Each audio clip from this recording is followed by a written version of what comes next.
Here's your host, Brian Fisher. Hi, and welcome to the second hour of Focal Point on AFR Talk. Brian Fisher is my name. Glad to have you in the conversation. 888-589-8840 is the number to call. Now, Representative Saxby Chambliss got himself in a bit of hot water yesterday. This is clip 5, Rob. Got himself in a bit of hot water yesterday for simply declaring the truth about human sexuality and about youth. Now, this ties into the issue of women in the military. In fact, it ties into the issue of homosexuals in the military. And it's my position, and I realize I'm an outlier here. I'm the only one saying this, and I'm only speaking for myself. I want to be very, very clear on this. I'm only speaking for myself, but I think it is absolute folly that we have women in our military, women in uniform, women in combat, women going through basic training, sharing barracks, intimate facilities with male soldiers.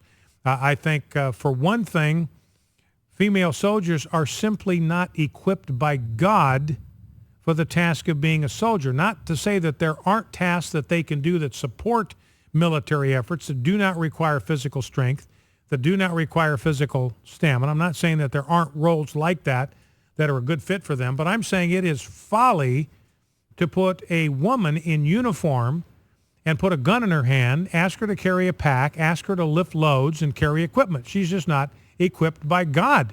If you got a problem with that, with the fact that women don't have the upper body strength, they don't have the physical stamina to do it, don't come complaining to me, don't harass me, don't jump in my wagon. That's God's fault. You take it up with him. He's the one that designed male and female, and he made us different in every single cell of our bodies. Males are not superior to females. Females are not superior to males. We both have equal worth, equal standing in the sight of God, and we are different. We are unique, and God has made us that way. He's created men in a certain way with physical stamina, physical strength, capacity for upper body strength. Our minds work differently. You know that. If you're married, you know that your mind works differently than your wife's. Men do not think like women do. There is a reason for that. God has different roles assigned to them in life, in the home, in church, and in society. And if you ignore that, you weaken your military because you're putting people in positions where they're going to be responsible for certain physical tasks that they just can't do. They just can't do them. And that puts your military readiness at risk. It puts the mission at risk. It puts fellow soldiers at risk for the sake of some mythical equality which you can't ever get because God designed us to be different, and there's no way in the world we can erase those differences. Now, one of the differences has to do with sexual attraction, especially with young people. You get your recruits in the military, 17, 18, 19, 20, 21, 22. They're young. They're at their sexual prime. Their sexual drive is the strongest it's probably ever going to be. And Saxby Chambliss says, look, we got this huge problem with sexual misconduct in the military. And he says part of that is just due to the fact that we are ignoring reality. We are ignoring human nature. Human nature is fallen.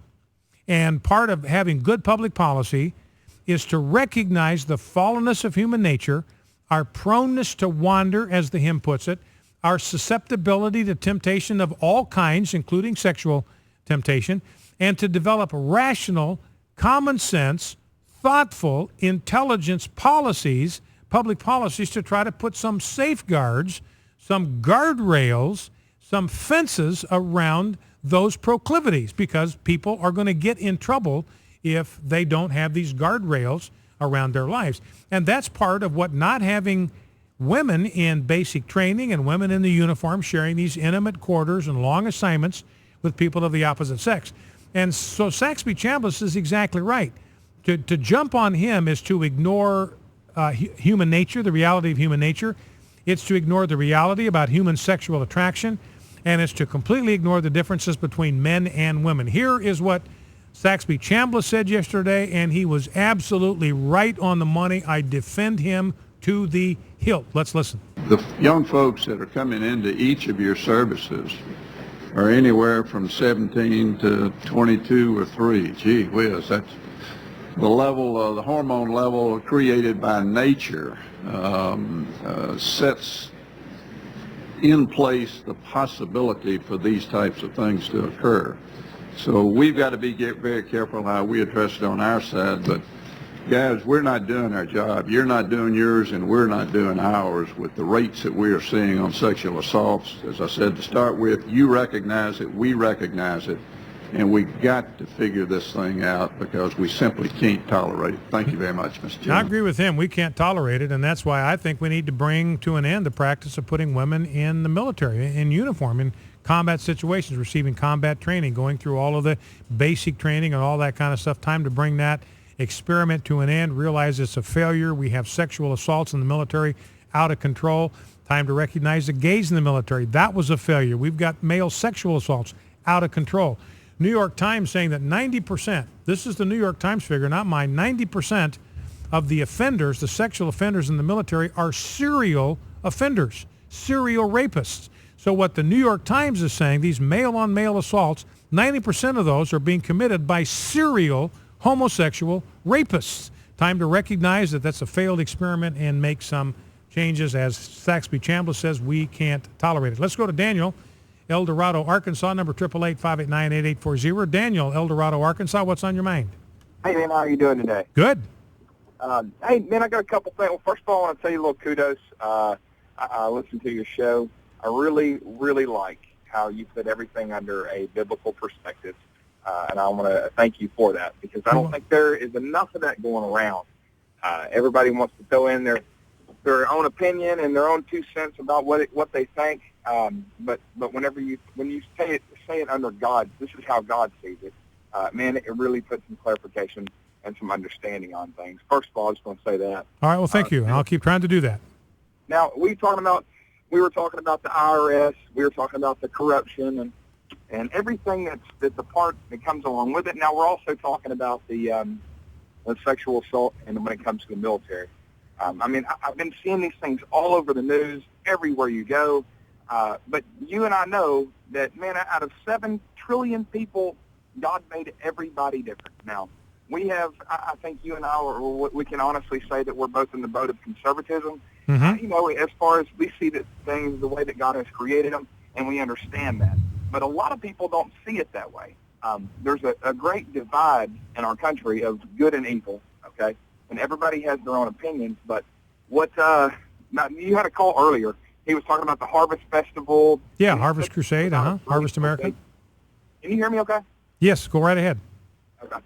He said something about a great awakening. Now, that's biblical, okay? It talks about, that there is going to be a great awakening. Now that naturally implies that somebody's asleep here. Exactly right. So whenever I break it down and I think about that, what it's saying is it's time for people to wake up. Now, everybody says that. I've heard that so many times lately. Hey, it's time to wake up. It's time to wake up. But I think that what we've got to understand is I could never convince anybody that the way that they think is wrong, okay? Because God said that. Now, I could never convince anybody. The only way anybody is ever going to figure that out for themselves is, well, like I just said, unless they figure it out for themselves. Yeah. All right, Dan, listen, I got to let you go coming up to the end of the break. But Daniel's right. It's our job to declare the truth, not our responsibility to persuade. That's up to the Holy Spirit. He's the one that convicts the world of sin, righteousness, and judgment. He can get to places in other people's souls we can't.